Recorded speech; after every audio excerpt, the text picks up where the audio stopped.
Es 14 de abril, ¿vale? Son las 5 de la tarde, hora española, peninsular. Básicamente, darle las gracias a Telefónica un poco por esta iniciativa de dar charlas, ¿vale? Los formadores de toda la plataforma de Miriada X dan una serie de charlas, ¿vale? Donde explican, pues, su diferente expertise o diferentes, ¿vale? Temáticas que tienen que ver principalmente con tecnología o con profesiones emergentes, ¿vale? Hoy vamos a hablar un poco sobre ingeniería de software, concretamente sobre las diferentes especializaciones que hay, ¿vale? Veo que se va uniendo más gente. Lo que voy a hacer es que voy a poner ahora mismo lo que sean las slides y vamos a ir comentando un poco paso por paso. Muy buenas, ¿qué tal? ¿Cómo estamos? Vale, genial. Voy a cambiar la cámara y vamos a ponerlo. Vale.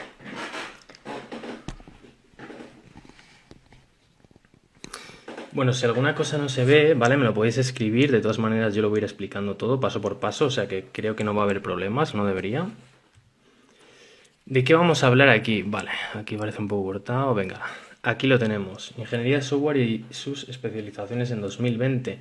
O sea, lo que interesa es saber un poco las profesiones más demandadas de este año. Y para ello antes tenemos que entender un poco la situación actual, ¿vale? No la situación actual con un poco lo que estamos viviendo, sino más en términos de lo que sería tecnología. Concretamente, la aceleración tecnológica que estamos experimentando. Es decir, si nos damos cuenta ahora mismo, hay una serie de factores que todos habremos visto, como es la globalización, la automatización de puestos de trabajo, la digitalización, este tipo de cosas, que están forzando a que entremos en una aceleración bastante pronunciada, cada vez más exponencial. Todo viene un poco derivado de la ley de Moore, que básicamente esto lo que consigue es que los dispositivos crezcan a nivel de rendimiento y capacidades cada 2 años o cada año, y esto, si os dais cuenta, desde 2007, los móviles, todos los ordenadores, todo, ¿vale? Ha ido creciendo a un nivel brutal. Y esto lo vamos a ver ahora un poco por aquí. Antes de nada, comentar algunas empresas que os tienen que sonar o que habréis consumido algunos de sus servicios. Tenemos, por ejemplo, Airbnb, digamos que es la propietaria de lo que es el negocio de bienes raíces más grande del mundo, pero la gracia está en que no tiene bienes raíces, es decir, no tiene propiedades a su nombre, ¿vale? Son los propios usuarios de la plataforma los que ponen esas propiedades en venta o en alquiler. Entonces es bastante interesante cómo a través de la tecnología han logrado crear un portal así y convertirse en una empresa en bienes raíces sin tener bienes raíces. Lo mismo pasa con el resto de empresas, ¿vale? Tenemos Facebook. Vamos a ver aquí si se ve mejor. Vale, Facebook lo que pasa es que es el portal con mayores contenidos de todo Internet. ¿Y qué es lo que ocurre con Facebook? Pues que ellos no crean el contenido, es básicamente los usuarios de esa plataforma quienes crean el contenido. Luego tenemos otras empresas como Uber, que básicamente digamos que son... Uber es la mayor empresa de taxis del mundo, pero no tiene taxis a su nombre, ¿vale? Digamos que son los propios usuarios. Y lo mismo pasa con las demás, que al final todas han empezado con una idea y gracias a la tecnología han potenciado lo que es su modelo de negocio. Por ejemplo, no sé si lo sabréis, pero me imagino que muchas personas sí, tanto Google como Amazon como Alibaba, ¿vale? Ofrecen servicios cloud de acceso a centros de datos, servidores y este tipo de cosas, ¿vale? Es decir, ellos a raíz de su negocio necesitaban muchísima capacidad de cómputo. ¿Y qué es lo que hicieron? Pues tuvieron que crear sus propios data centers, sus propios servicios cloud y ahí es donde dijeron, oye, ¿por qué no vamos a ofrecer esto también a el resto del mundo, ¿no? Y obviamente bajo pago tú puedes coger y desplegarte un servidor en Google, en Amazon, en Alibaba Cloud, ¿vale? A coste pues bajo demanda. Vale, lo que tenemos que saber ahora mismo es que en 2007 hubo grandes cambios. Esta época a lo mejor la vivimos no desde el punto de vista tecnológico, pero ocurrieron muchas cosas importantes que tendríamos que saber. Y es que básicamente fue cuando se presentó el primer iPhone de Apple. Eso inició una carrera en el mundo de los smartphones, que hemos visto hasta ahora, que cada año van sacando uno nuevo, ¿vale? Más características. Si no se oye o no se ve bien, me lo decís, ¿vale? Yo estoy un poco mirando las diapositivas, pero también voy mirando la pantalla de vez en cuando. Después, Hadoop fue una empresa que, vamos, Hadoop es un sistema, un software que nace para el tema del Big Data, ¿vale? Que lo vamos a explicar ahora, es una de las especializaciones. Nace en 2006, pero bueno, hace posible que el Big Data sea democratizado, por así decirlo, en 2007. ¿Y cómo nace? Nace a raíz de que Google, a raíz de tener que procesar todos sus datos, expone a la comunidad de código abierto el cómo lo hace, es decir, cómo almacena esos datos masivos, y la comunidad de código abierto, es decir, los desarrolladores de todo el mundo, se unen para crear Hadoop y hacer posible que el Big Data ocurra a día de hoy. Después nace GitHub, que es el portal de código más grande del mundo.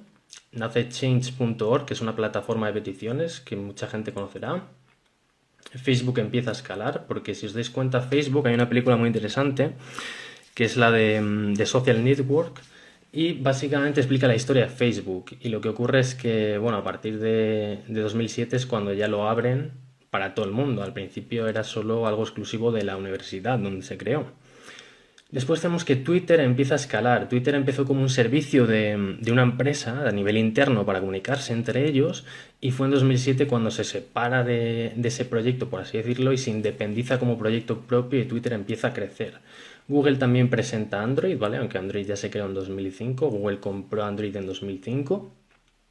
Y en 2007 es cuando lo presenta al público, y en 2008 sale ya el primer dispositivo con iPhone. Y bueno, Airbnb alquila su primera habitación, ¿vale? Airbnb es la empresa que hemos comentado antes, ¿vale? La que tenemos por aquí, ¿vale? Es esta de aquí.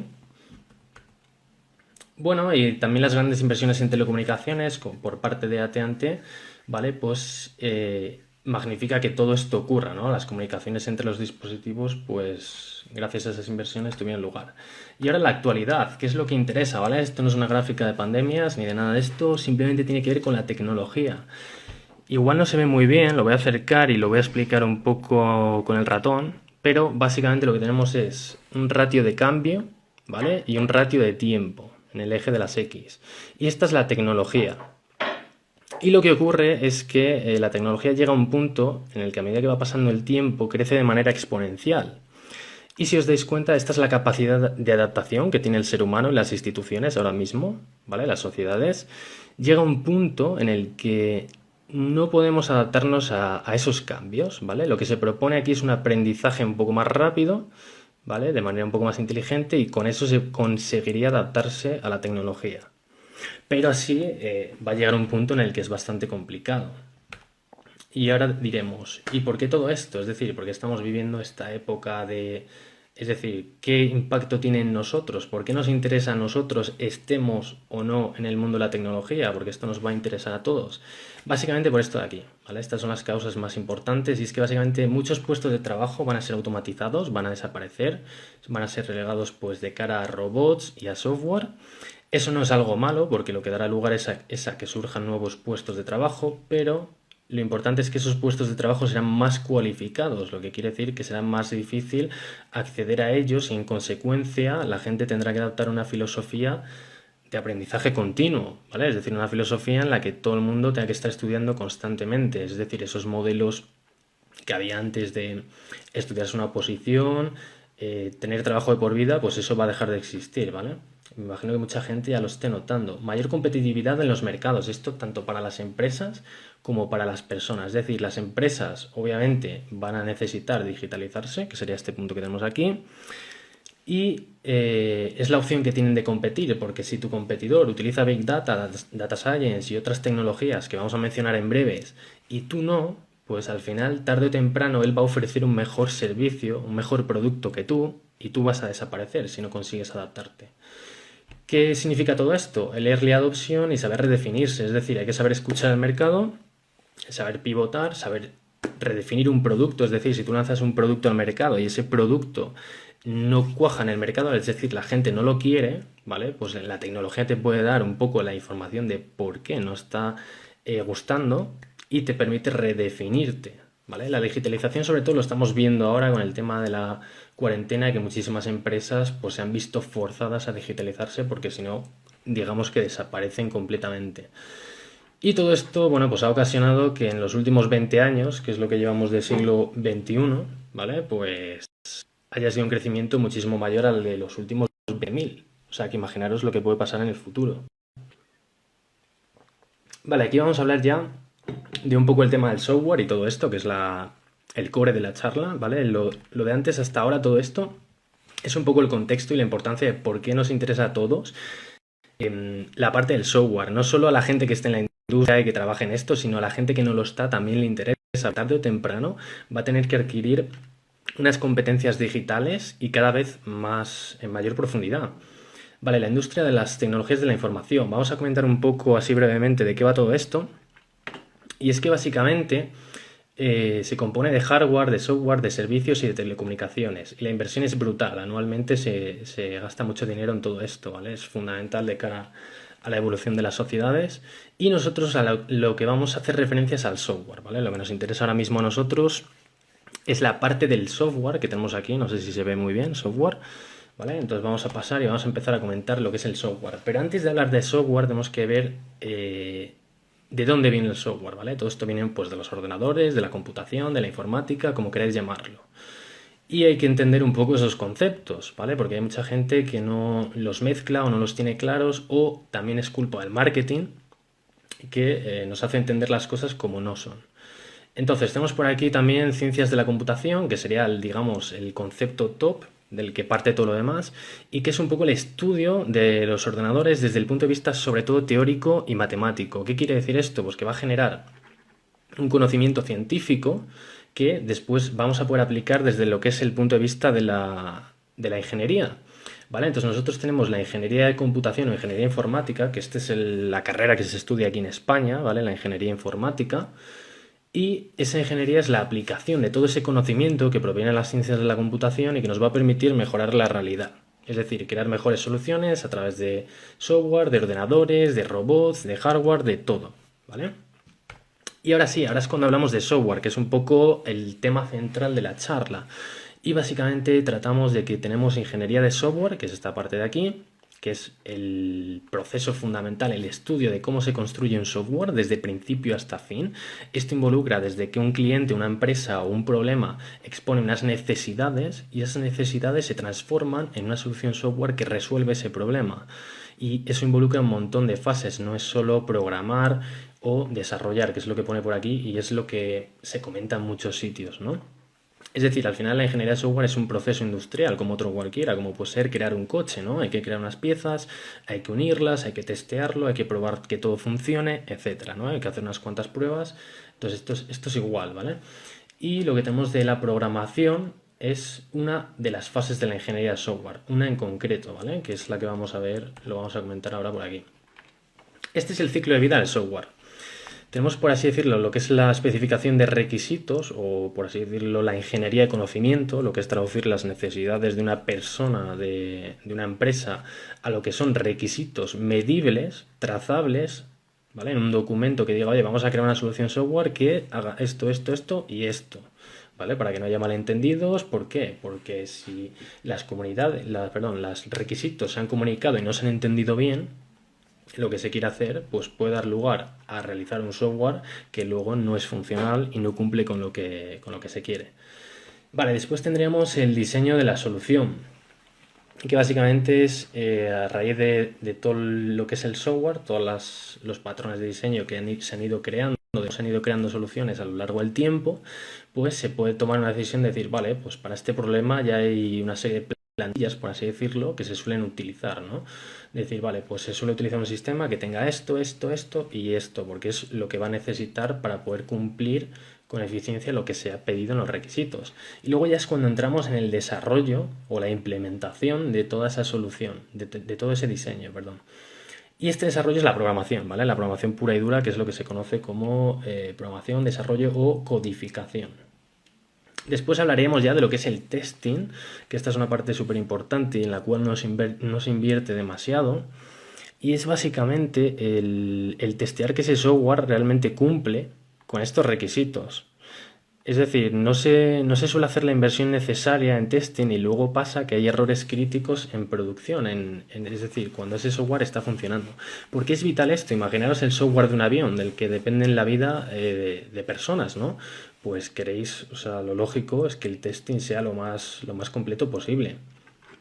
Y después tendremos el despliegue y el mantenimiento. El despliegue es esa parte que ya se lleva a cabo en lo que es la administración de sistemas. Se despliega un software en un ordenador que estaría conectado a internet y accesible a través de una URL ese sistema software, ¿vale? Eso lo vamos a explicar luego en la parte de cloud.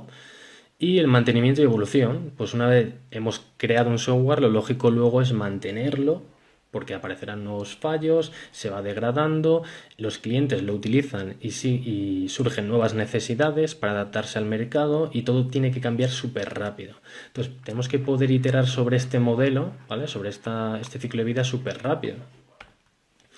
Y ahora que hemos hablado de programación, os voy a comentar un poco los lenguajes de programación más populares ahora mismo, en lo que sería el 2020. Y estos podéis encontrar infinidad de foros, de herramientas, de plataformas que hablan de todos los lenguajes de programación y cada año van cambiando, ¿no? En función de las tendencias del mercado, pues se van adoptando unos u otros. Ahora, por ejemplo, como el hype y la tendencia está en Data Science y todo lo que es inteligencia artificial, pues los lenguajes que más se están utilizando para eso es Python y R, ¿vale? Han adquirido una importancia brutal de cara a todo eso. Java se sigue manteniendo, lleva muchísimos años, pero permite crear aplicaciones web empresariales pues bastante complejas y muy completas. Tiene un ecosistema de tecnologías brutal. Lo que tenemos que entender de todos estos lenguajes de programación, esto es lo que permite hacer ese desarrollo y normalmente no es el lenguaje solo, sino que viene rodeado de una serie de tecnologías que permiten la creación de software de una manera mucho más eficiente. Luego tenemos Kotlin, creado por JetBrains y que Google básicamente lo ha denominado como lenguaje primario, ¿vale? Para crear aplicaciones de Android. Es decir, si quieres desarrollar una aplicación de Android, se utiliza el lenguaje Kotlin y es interoperable con Java, porque las aplicaciones de Android también se hacían con Java antes, ¿vale? O también se pueden hacer. Vale, después tendríamos la parte de JavaScript y Node.js y TypeScript, que digamos que es todo como un conjunto. Son tecnologías diferentes todas, pero se utilizan en proyectos en conjunto y básicamente es que JavaScript es un lenguaje que se utiliza para el comportamiento de las interfaces gráficas, que es, vosotros, por ejemplo, estáis utilizando aplicaciones todos los días, ¿no? Como por ejemplo Instagram o la que sea. Y esas aplicaciones, luego lo vamos a comentar, ¿eh? En la parte de la especialización de frontend, van a tener un comportamiento. Pues JavaScript es el lenguaje que nos permite programar ese comportamiento. Node.js o Node.js lo que permite es que eso se pueda llevar al backend, que es también otra especialización que vamos a explicar y que básicamente es lo que está en el servidor. Es lo que procesa todas esas peticiones del frontend y que va a realizar algún procesamiento o alguna lógica de negocio, pues Node.js permite que JavaScript esté en el backend. Esto supone un cambio súper importante porque te permite crear una aplicación completa de principio a fin con JavaScript, lo que es algo brutal. Y TypeScript, digamos que es como una extensión de JavaScript que permite añadirle más funcionalidades, darle más robustez, darle tipos, vamos, mejorar en definitiva la programación, ¿vale? Pero da igual porque luego todo se va a compilar otra vez a JavaScript, que es lo que va a entender el navegador. Entonces, digamos que TypeScript nos ayuda de cara a la programación. Y estos son otros lenguajes de programación así bastante populares. Por ejemplo, WordPress, que es el gestor de contenidos más utilizado del mundo, programado con PHP, ¿vale? Golang, ¿vale? Que es un lenguaje creado por Google, pues básicamente lo que permite es, se utiliza sobre todo en la parte de containerización, creación de contenedores y entornos virtuales. Se está utilizando bastante porque es muy ligero. Luego tenemos Rust, que se emplea sobre todo para la parte de aplicaciones con gran rendimiento. C Sharp, que se utiliza sobre todo, bueno, es un lenguaje creado por Microsoft y que se utiliza como parte de la familia de lenguajes de Microsoft para crear aplicaciones de Windows y bueno, digamos que ha sido un estándar abierto y se utiliza para más cosas también, ¿vale? Vas a comentar ahora mismo cómo nos formamos en todo esto, ¿vale? Básicamente, este es el profesor, el senior, y aquí tendríamos el alumno, ¿no? Y digamos que esta palabra, Hello World, ¿vale? Esto no es random, es aleatorio. Y es que básicamente lo que dice es que el Hello World es el programa mínimo con el que se empieza a programar. Es el programa más sencillo que se puede hacer con cualquier lenguaje de programación para poder entender su sintaxis y para saber cómo funciona. ¿Vale? Esto, ¿vale? Acabo de ver un poco lo que me comentáis. Estos son solo unos pocos, ¿vale? Hay infinitos. O sea, si vais a GitHub y buscáis en lenguajes populares, os van a salir más de 100. Entonces, claro, saber de todos es prácticamente imposible, pero bueno, un ingeniero de software a lo largo de su trayectoria ha tocado varios, ¿vale? Porque cada uno se aplica a diferentes problemas. Por ejemplo, ya os digo, Python y R para la parte de inteligencia artificial. Java se utiliza para la creación de aplicaciones. JavaScript se utiliza para el frontend, Kotlin para Android. Entonces, al final cada uno tiene como una utilidad, por así decirlo. Entonces, claro, lo interesante es valorar qué lenguaje utilizar para cada proyecto. Eso es lo interesante. Hay que tener el conocimiento para decir, oye, este proyecto lo vamos a hacer con este lenguaje porque es el que mayor productividad nos aporta. Y ahora, vale, ¿cómo nos formamos? Que es un poco lo que he dicho aquí, ¿vale? ¿Cómo formarse? Tenemos varias rutas, varias formas de aprender. Y vamos a comentarlas así un poco por encima para poder acelerar un poco todo, que tenemos bastante que ver. Tenemos la universidad, que es la más clásica, tiene sus pros. Para mí el mayor pro de la universidad es el tema de los internships, ¿vale? Conozco gente que digamos que son prácticas con empresas, ¿vale? O convenios. Y los internships, pues ha habido casos de internships con empresas grandes como Microsoft, Google y demás, y gente pues que se ha ido a trabajar en esas empresas como bajo unas prácticas, obviamente, pero luego se han quedado trabajando allí, ¿vale? O sea, gente y se han hecho ingenieros de software que han aprendido muchísimo. Es decir, ya el mero hecho de irte a una empresa así, vas a adquirir unos conocimientos brutales porque ellos están llevando lo último de lo último de lo último. Luego, bueno, pues también te da una estructura de contenidos, tiene una buena base de fundamentos porque te habla de la parte de matemáticas, estadística, álgebra, todo esto, que no te lo da tanto los bootcamps. Y el título, que obviamente pues para muchas empresas sigue siendo importante el tener un título, ¿no? La titulitis famosa, pues poco a poco con el tiempo irá cambiando, irá teniendo lugar un poco más lo que es la formación online, va a destacar muchísimo más. Ya están teniendo lugar en lo que serían inversiones muy grandes en formación online. Empresas como Hotjar adquirió ahora hace poco Teachable por una cantidad brutal de, vamos, millones de dólares. Y esto lo que significa es que realmente les están haciendo movimientos ahora mismo en la formación online. Contras que puede tener la universidad, bueno, el tiempo, que se dice que mínimo 4 años, ¿vale? Yo he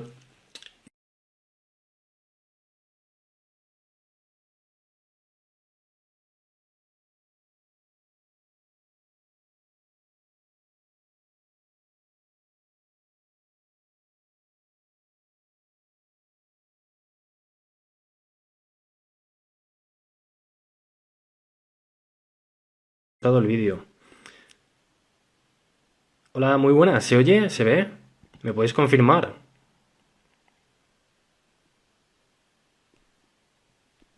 Si me podéis confirmar si se está viendo, se está oyendo todo. Me dicen que se pausa. Ahora, ¿se oye? ¿Me podéis confirmar? El tema de los bootcamps, autoaprendizaje, eventos, charlas. Confirmarme si se oye.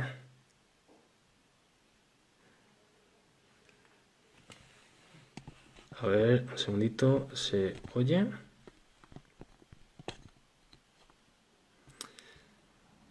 sé si están llegando mis mensajes. Me parece que no se están llegando.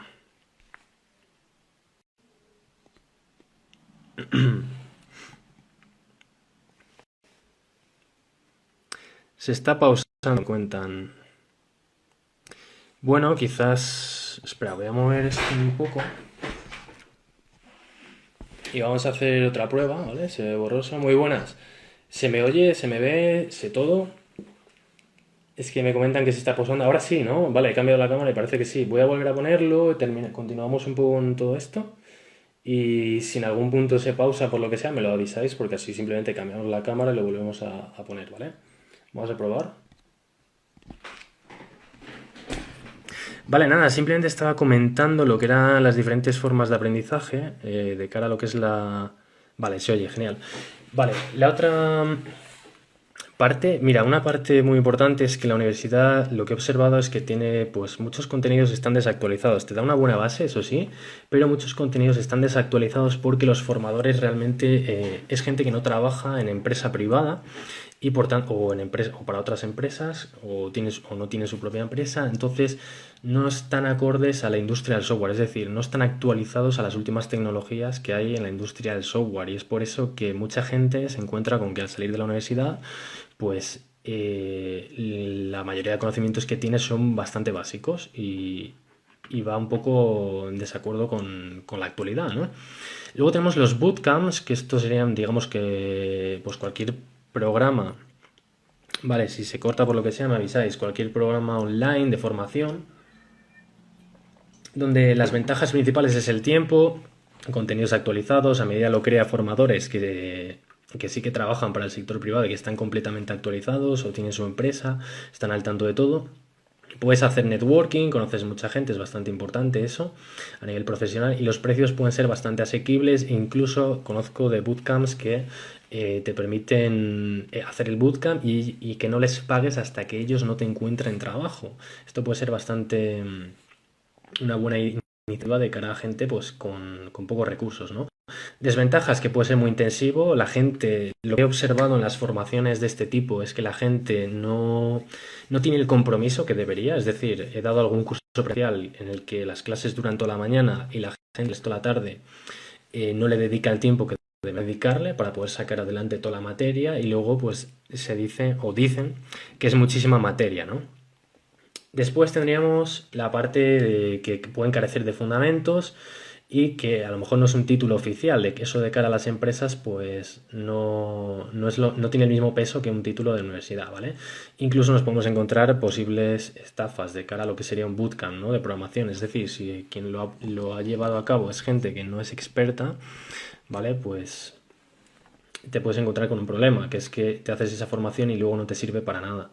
Autoaprendizaje, pues esta es una de las más interesantes porque el precio es muy reducido, el ritmo lo llevas tú, puedes profundizar en lo que te interesa y sobre todo puedes crear proyectos reales, pero tienes un problema, ¿vale? Que es que de cara a los procesos de selección y de cara a las empresas, pues no está tan bien visto como las otras, ¿vale? Pero aún así conozco casos de gente que lo ha hecho por su propia cuenta y ha conseguido entrar en una empresa demostrando que efectivamente tiene los conocimientos, ¿vale? Exige una gran disciplina y motivación, puede dar lugar al problema de que tengas alguna laguna de conocimiento, que es esto de aquí, que es que al estudiarlo tú y ser tú quien organiza esa estructura de contenidos, pues te puede dar un problema, que es que no profundices lo suficiente, ¿vale?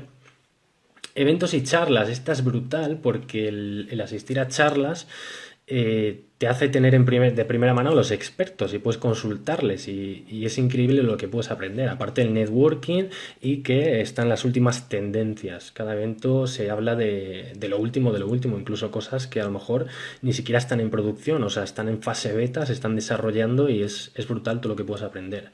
Como contra, lo único, bueno, pues el tiempo y el coste que puede suponer el desplazarse, hay charlas que pueden llegar a ser caras, etcétera. ¿Cuál es el proceso que yo recomendaría de cara a poder formarse en todo esto, ¿vale? Es decir, ahora mismo os he puesto en contexto de por qué es importante, os he comentado un poco qué es esto del software, qué lenguajes de programación hay, cuál es el ciclo de vida del software, que no es simplemente programar, sino que son muchas más cosas. Y ahora de lo que hablaríamos es un poco de cómo nos formaríamos en todo esto, es decir, cómo podríamos aprender programación, ingeniería de software y todo esto de tecnología, ¿vale? Y es una primera fase, yo propongo una primera fase que es entender bien los fundamentos, es decir, todo aquello que es común para todos los ingenieros e ingenieras de software, sea cual sea su especialidad, ¿vale? Va a haber una base matemática, habrá una serie de cosas que vamos a explicar en breves. Después, convertirse en generalista o digamos que es lo que yo llamo conocer el ecosistema tecnológico. Y esto es básicamente cuando vas a un restaurante, tú no llegas y pides ya el plato. Es decir, tú pides la carta, lees todos los posibles menús y decides uno, ¿vale? Entonces, lo que pasaría aquí es un símil, es básicamente lo mismo, es explora todo el ecosistema, explora todas las posibles especializaciones y después elige una, que es ya el punto 3 en el que eliges una y te conviertes especialista. Y una vez te has convertido en especialista, tu carrera sigue y puedes seguir formándote, que es lo que hemos comentado al principio, que sería obligatorio prácticamente, y puedes convertirte en especialista de más cosas, es decir, tener más de una sola especialidad. Esto lo vamos a comentar ahora en lo que serían los grados de habilidades, ¿no? O de conocimiento que puede tener una persona. Y es que básicamente tú puedes ser generalista, tener un amplio conocimiento de todo, ¿vale? De toda la industria, pero no especializarte en ninguna en concreto. Y luego, por el contrario, puede estar la persona que es especialista, pero carece de los conocimientos globales, de la big picture, es decir, no entiende el conjunto global, solo entiende su parte y carece de esas habilidades de comunicación y de interacción con el resto del equipo.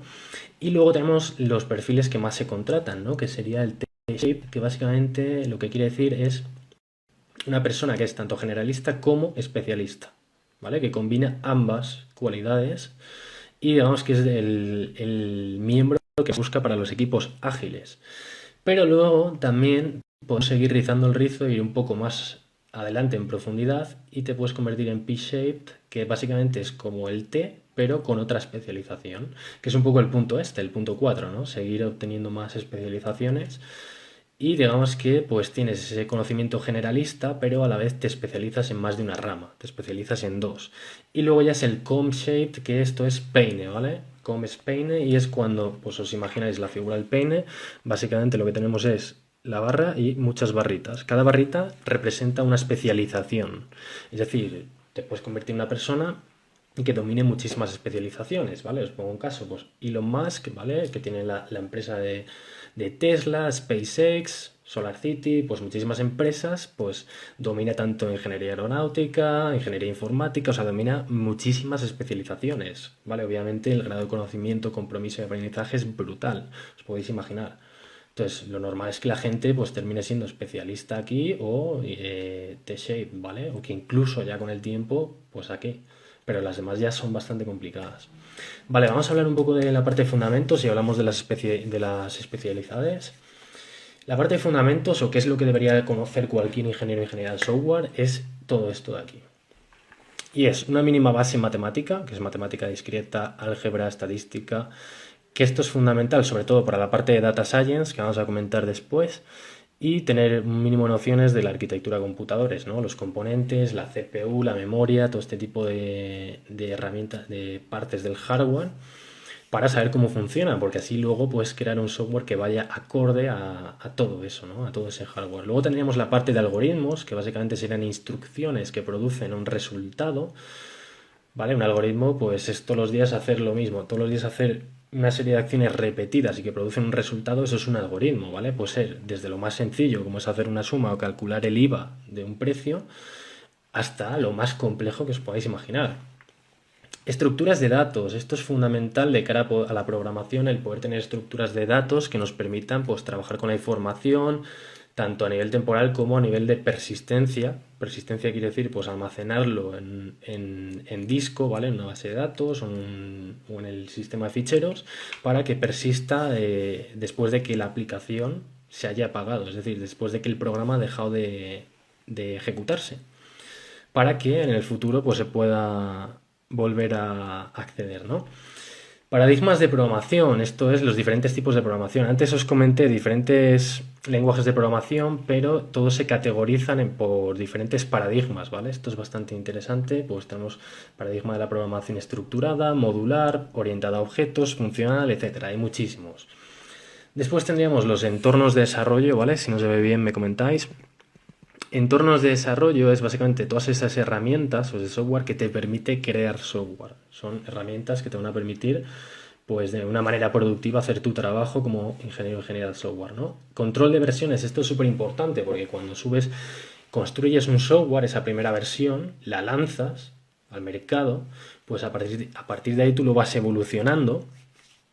Y puede haber algún punto en el que tú vayas introduciendo un error. O sea, introduzcas un error en un determinado punto y si tú no tienes el código anterior de antes de que se introdujera el error o ni siquiera sabes en qué punto de la historia lo introdujiste, pues te va a ser súper difícil detectarlo y corregirlo. Entonces, digamos que el control de versiones nos permite tener todo ese código, cada versión correctamente ordenada y separada, de manera que podemos revisar ese código en cualquier momento.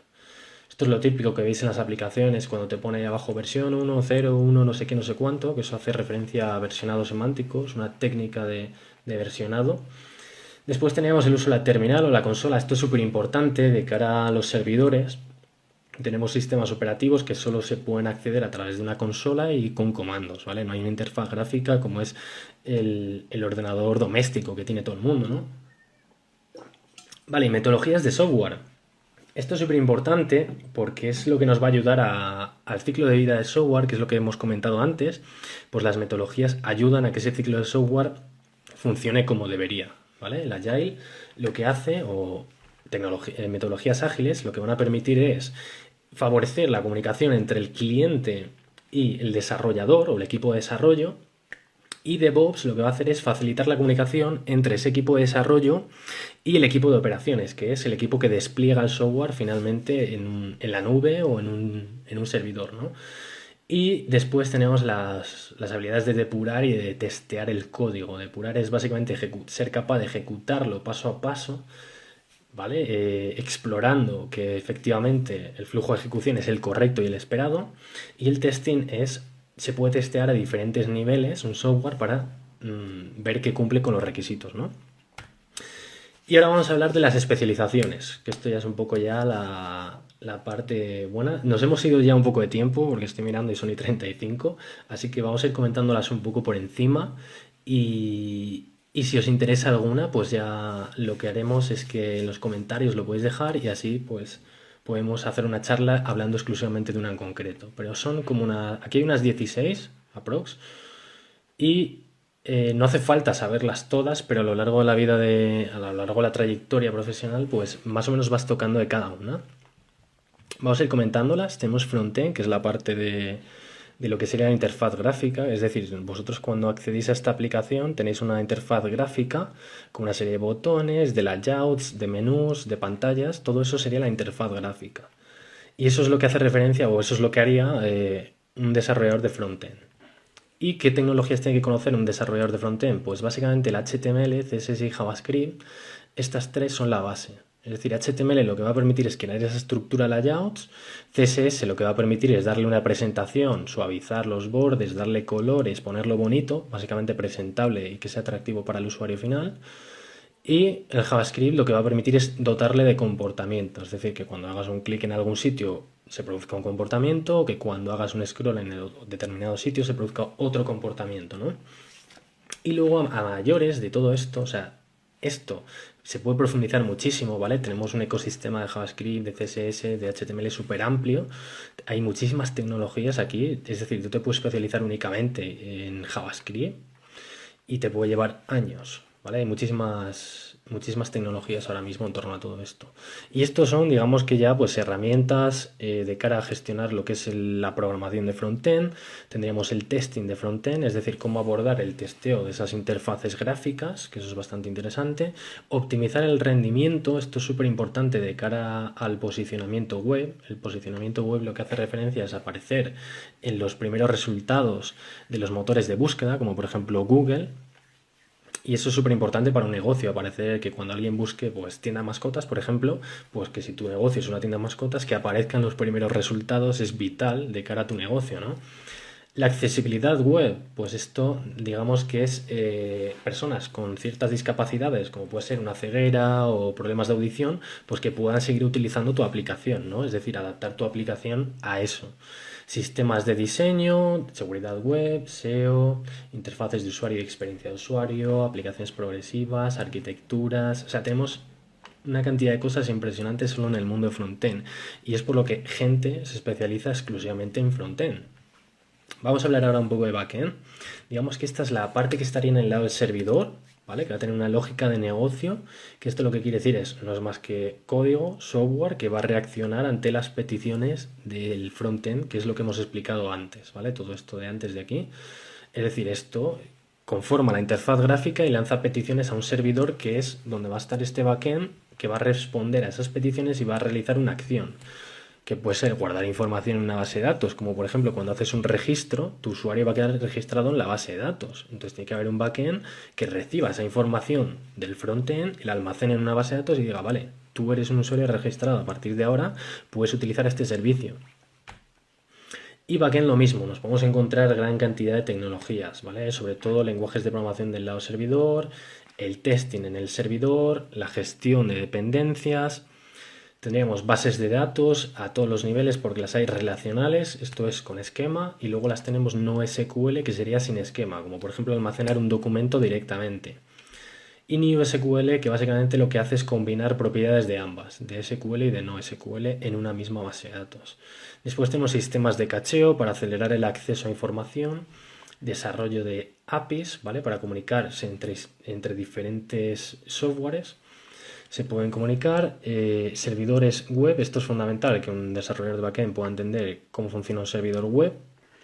de cara a que su aplicación sea accesible, motores de búsqueda, cómo crear un motor de búsqueda, virtualización y containerización, esto es básicamente cómo empaquetamos la aplicación una vez la hemos creado y la podemos desplegar para que todo el mundo la pueda utilizar, patrones de diseño, esto es diferentes soluciones que ya han sido creadas en el tiempo y que se pueden reutilizar para la estructura de nuestras aplicaciones, la gestión de errores y de logs, WebSockets, seguridad, refactorizar el código, por ejemplo, esto es básicamente que un código que a lo mejor es muy complejo y difícil de mantener, lo podamos hacer mucho más simple y sencillo, ¿vale? Lo cual va a ahorrar bastante coste en mantenimiento. Análisis estático con el objetivo de buscar fallos y mensajería síncrona para poder comunicar diferentes componentes. Son muchísimas cosas, no podemos detenernos en todas y cada una, pero es un mundo bastante amplio.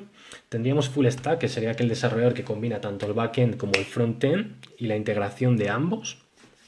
Es decir, lo normal es que una persona empiece por la parte de testing, luego empiece con la parte de backend, luego pruebe hacer algo de frontend y finalmente pueda terminar siendo un full stack. Es decir, que pueda crear una aplicación desde el principio, o sea, desde la capa de base de datos hasta el final. Todo, o sea, la parte de backend y la parte de frontend y el despliegue, la integración, todo. Y esto, pues que una persona, luego lo veremos, ¿vale? Que este es uno de los perfiles más demandados, el full stack, es decir, una persona que sabe de backend y de frontend, pues es un perfil multidisciplinar que tiene dos especializaciones. Entonces, por eso que es tan demandado, ¿vale? Y básicamente este es el conocimiento que se espera de un full stack. Vas a aumentar un poco la parte de testing, que esta es bastante importante y crítica. Es básicamente verificar que el software cumple con los requisitos.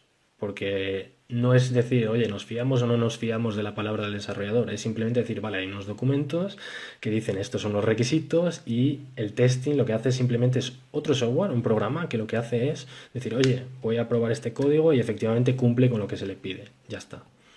Y aquí el mundo del testing es súper amplio, hay varias categorías de testing y varios tipos de testing, porque imaginaros que probar un software desde todos los puntos posibles, pues se tiene que hacer de muchas maneras y tenemos que hay un testing funcional que prueba aspectos funcionales de lo que es lo que hace la aplicación en sí, luego un testing no funcional que lo que hace es probar aspectos intrínsecos de lo que es el software, como es la seguridad, la escalabilidad, el rendimiento, es decir, cómo se comporta esto con 1 millón de usuarios. ¿Cómo se comporta esto a nivel de seguridad? Es decir, ¿vale? ¿De qué nos sirve tener un software que sea súper potente si luego resulta que se puede hackear con la mirada? ¿Vale? Mantenimiento.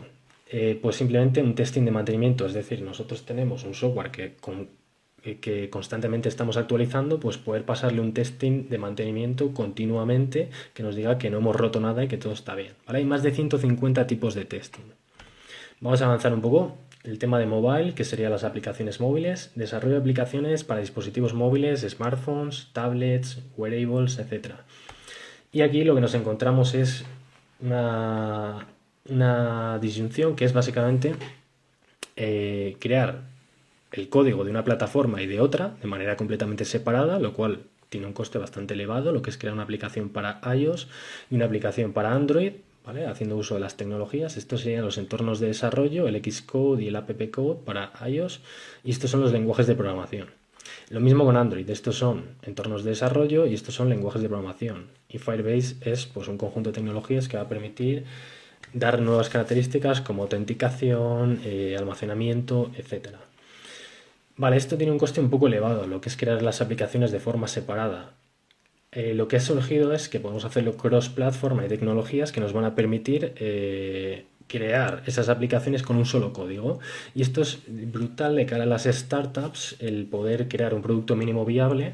Podemos crear con una tecnología como Flutter, que es la que más tirón está teniendo y popularidad está teniendo ahora mismo, con un solo código las aplicaciones de Android y de iOS.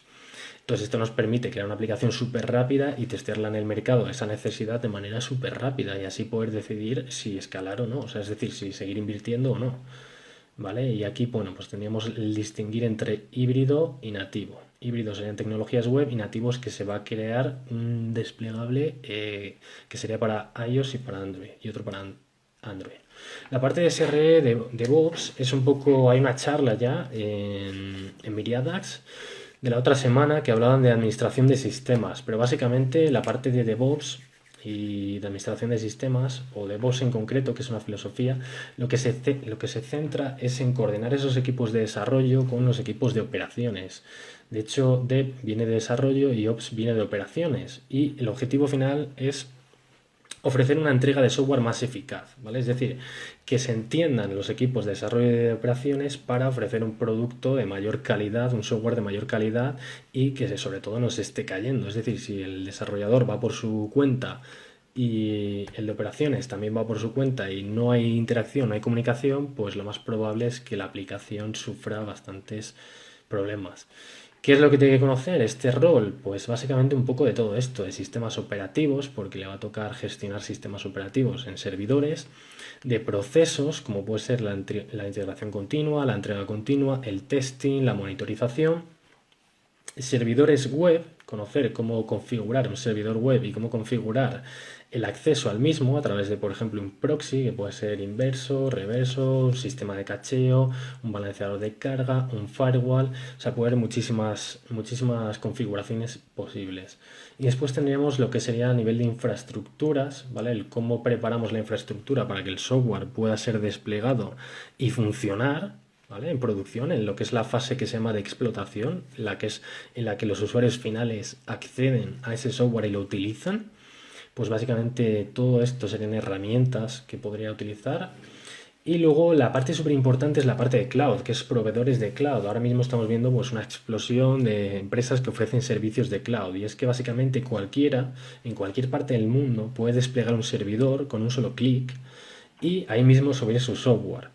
Es decir, cualquier persona. Y lo mejor es que todos ofrecen una capa gratuita. Es decir, tú ahora mismo puedes iniciar sesión, crearte una cuenta en cualquiera de estos proveedores de cloud y desplegar un servidor en internet, subirte una página web, aunque sea súper sencilla, un HTML, y ya tienes una página web. Luego tendrías que configurar el dominio que apunte a ese servidor que te has desplegado. Vamos a hablar un poco de lo que sería Internet de las cosas, o el IoT, Internet of Things, y básicamente serían dispositivos que están conectados en red y que están intercambiando datos constantemente. Aquí tenemos bastantes cosas, y es que tenemos una parte lo que es el hardware, lo que podríamos comprar. Podemos comprar una placa y dentro programar y hacer cosas. La más famosa y que os tendría que sonar sería Raspberry Pi y Arduino. Luego tendríamos herramientas de software para poder programar esos dispositivos. El Internet of Things se conoce como programación embebida, ¿vale? Pero bueno, digamos que Internet of Things o el IoT es un concepto un poco más de marketing y que le da un poco más de visibilidad. Y luego tendríamos los usos que puede tener toda esta tecnología, que es pues asistentes del hogar, la industria, ciudades inteligentes con sensores que puedan medir pues las temperaturas, la capacidad de carga de los autobuses, todo, cualquier cosa. La salud, la robótica, los drones y la agricultura. Sobre todo la agricultura ahora mismo se tiende a automatizar en gran cantidad los procesos que involucra la agricultura. Y luego los servicios cloud, pues como os comenté antes, los proveedores de cloud también ofrecen soluciones y servicios exclusivamente adaptados al IoT, al Internet of Things. Que igual no se ve muy bien aquí, simplemente lo muevo para que lo veáis, ¿vale? Serían todos estos de aquí. Y vamos a continuar con la parte de Business Intelligence. Básicamente, ¿qué es el Business Intelligence? Va a ser un conjunto de tecnologías, de procesos que nos van a permitir dar respuesta, ¿vale?, a preguntas que ya conocemos. Ya hay una charla de esto, entonces no voy a profundizar mucho en ello, pero básicamente el ejemplo más clásico es tener un dashboard que te diga pues, el número de usuarios registrados en tu plataforma, el número de usuarios que se dan de baja, el número de usuarios que terminan un módulo, el número de usuarios que terminan el curso, o sea, en una plataforma de formación, ¿no? Entonces eso te da pues, un cierto conocimiento para para responder a preguntas que ya conocemos, pues cuántos usuarios tenemos en la plataforma, o de dónde proceden esos usuarios, o qué módulo es el más interesante, etc. Y después tenemos la parte de Big Data, que básicamente son tecnologías una infraestructura de tecnologías que combinadas permiten capturar, procesar y analizar grandes volúmenes de datos. Y aquí lo importante es la gran variedad. Es decir, el Business Intelligence se centra en los datos estructurados, pero el Big Data se centra en datos estructurados, semiestructurados y no estructurados. Esto es cualquier tipo de información, venga de donde venga. Venga de una base de datos, venga de un Excel, venga de un TXT, es decir, de un archivo de texto, venga de las redes sociales, de donde venga. ¿Vale? Es decir, capturar la información, procesarla. Y tenemos una gran cantidad de, vamos, un ecosistema brutal de tecnologías para poder hacer esto. ¿Vale? Aquí tenemos algunas herramientas de software y, o sea, conceptos que hay que entender de cara a poder crear un sistema, una arquitectura de Big Data. Y después tendríamos lo que serían los frameworks. Aquí tendríamos pues diferentes herramientas que combinadas nos van a permitir dar solución a alguno de estos problemas que están aquí a la izquierda, ¿vale? Como veis, casi todos llevan la palabra Apache y es porque Apache es una fundación de código sin ánimo de lucro que lo que permite es dar soporte a la creación de todos estos proyectos. Vale, después lo que teníamos es el Data Science, que es un poco la rama que más hype tiene ahora mismo y es de la que más está haciendo eco en los medios, ¿no? Lo de la inteligencia artificial, el machine learning y todo esto. Y es básicamente hacer un análisis de esos datos que vienen del Big Data, pero con una particularidad diferente a la del Business Intelligence, que es dar cabida a lo que es información que permanece oculta, es decir, descubrir preguntas que no nos habíamos preguntado antes. Y esto se consigue, bueno, esto sería como una especie de mapa, ¿vale? Voy a acercarlo un poco, de todas las tecnologías y, digamos, ramas que involucra la ciencia de datos, ¿vale? Una cosa es la parte de fundamentals. Igual no se ve mucho, pero bueno, lo voy a mencionar y simplemente voy pasando por encima. Tendríamos la parte de fundamentals, que sería toda esa parte matemática que sería necesaria para poder trabajar con datos. Álgebra, estadística, etcétera, matrices. Luego tendríamos una parte estadística también, que es puras técnicas de estadística. Luego tendríamos la programación, por lo que sí que sería interesante saber programar, al menos en Python y en R, que son esos lenguajes que os he mencionado antes. La parte de Big Data, que la hemos comentado antes, es decir, el Big Data nos va a dar esos datos que nos van a permitir analizarlos. Después tenemos la parte de Machine Learning, que nos va a permitir automatizar el poder hacer cosas como una predicción, es decir, lo que va a poder suceder. La parte de Natural Language Processing, que es simplemente procesar el texto. Después tendríamos técnicas de visualización. Claro, los datos están genial y procesarlos también, pero hay que visualizarlos, ¿vale? Sí, la verdad que parece el metro, está hecho aposta, está hecho como un mapa de metro, es como un roadmap de tecnologías y de categorías. ¿Vale? El cómo ingerir los datos o cómo procesarlos, el data munging, que vamos, sería un poco la limpieza, normalización de esos datos, porque, claro, tenéis que entender que los datos no siempre vienen en el formato ideal para ser procesados. Entonces, muchas veces pueden venir con anomalías o pueden venir con algún valor desplazado, etcétera. Entonces hay que poder limpiarlos y tenerlos preparados. Entonces en Data Science se dice que el 80% o bueno, casi el 80% del tiempo se dedica a limpiar los datos para poder procesarlos, ¿vale? Y luego aquí simplemente herramientas o conjuntos de herramientas que se pueden utilizar para todo el tema del Data Science. ¿Qué es lo que se suele hacer en Data Science? Básicamente teníamos transformar y agregar datos, hacer análisis estadísticos y crear modelos de Machine Learning. ¿Qué utilidades o qué resultados aporta todo esto? Bueno, pues imaginaros que queréis abrir una tienda de ropa, ¿vale? Un e-commerce de ropa.